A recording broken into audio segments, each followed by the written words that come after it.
Hey guys, Anna here. Welcome back to Builds with Anna. Today is our first installment of our tiny home week, and we started off with a tiny cottage.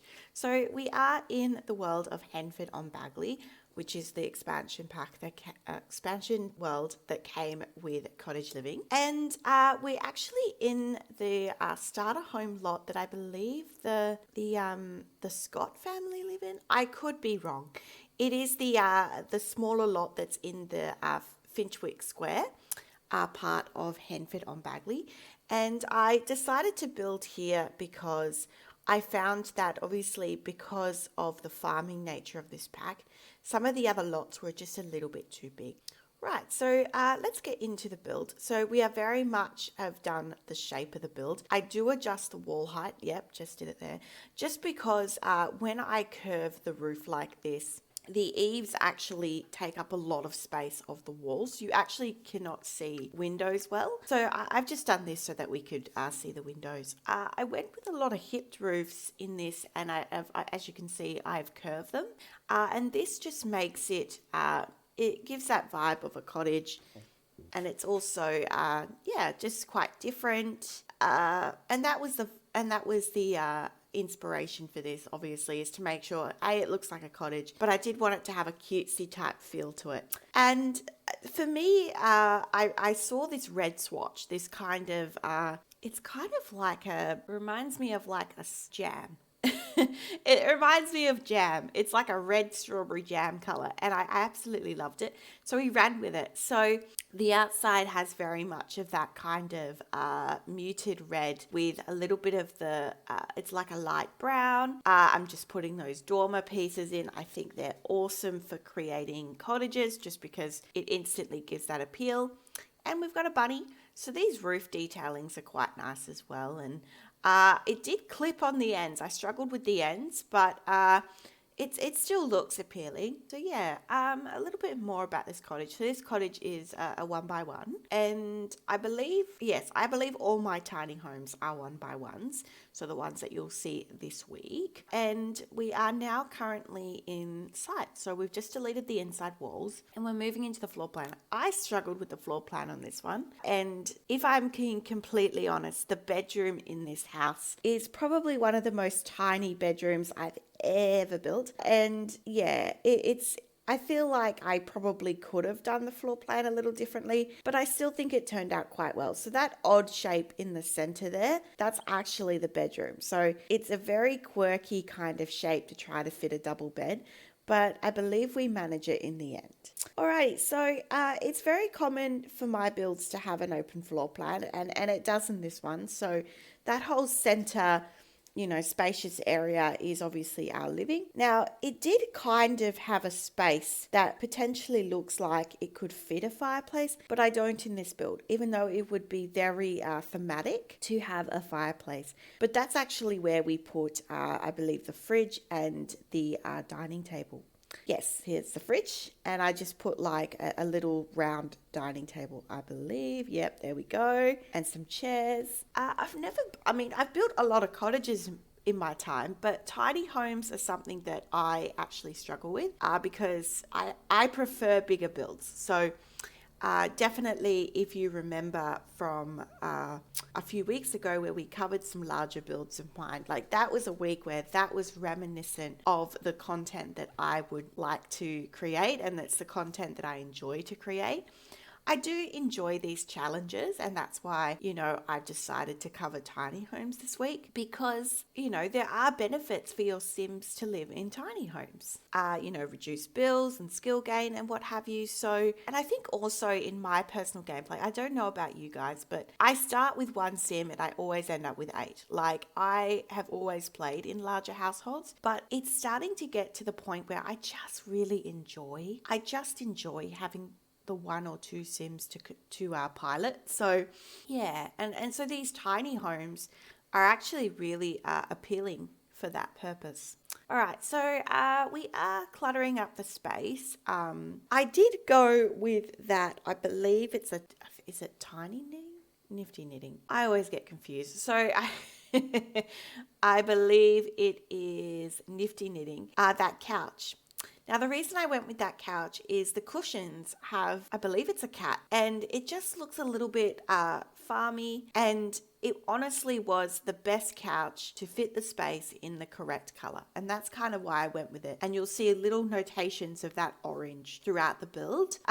But I definitely stuck with that theme of red. Red is very well much shown in this build. And I put some ribbons there. And I put some ribbons there because we were able to place chickens in this build. And I thought, that might be a little bit of storytelling and what have you.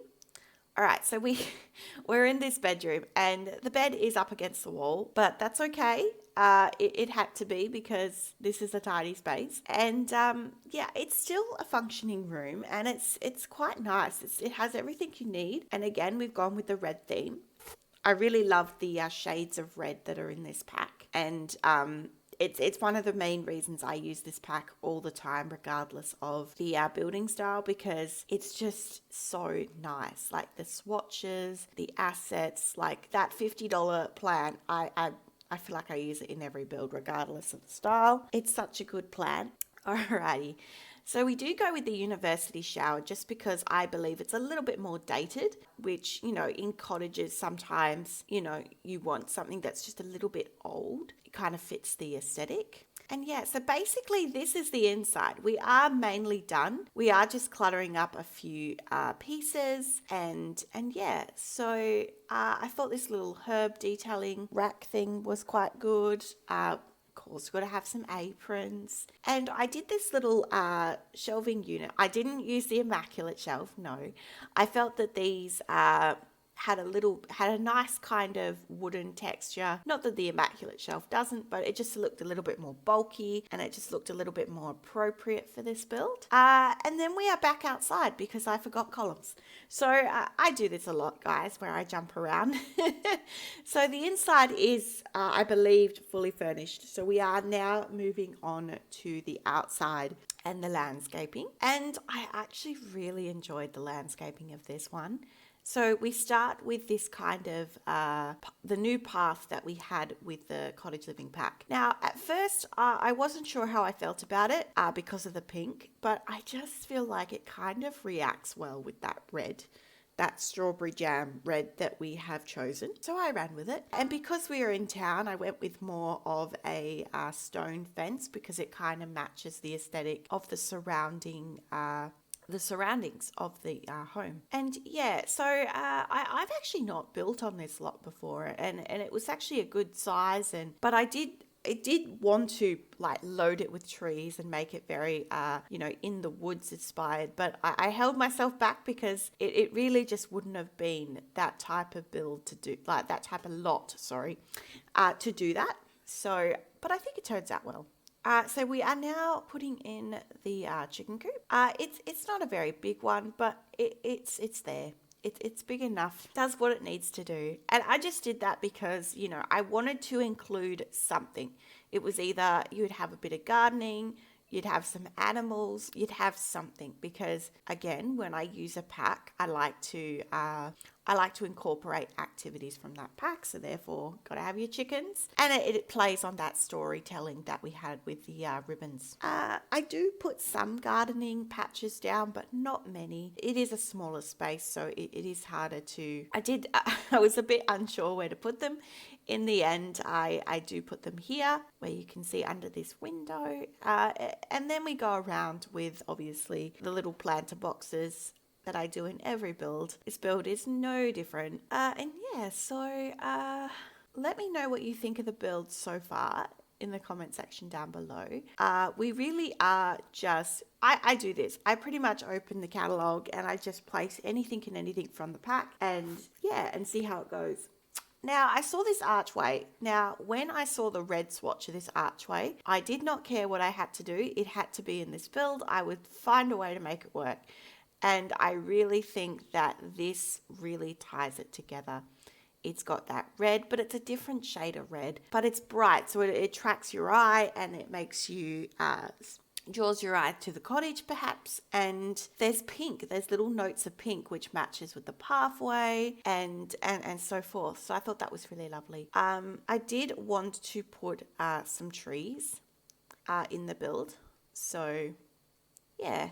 These are roses that we got in the debug menu of the Cottage Living Pack are some of my favorites, and I absolutely love when I get to use these roses. Very simple landscaping, nothing too much. I believe I use just very similar flowers all the way around. And yeah, we do go in with some grass. I went in with that rabbit hole hutch thing, and I put some dirt around it to just make it look realistic.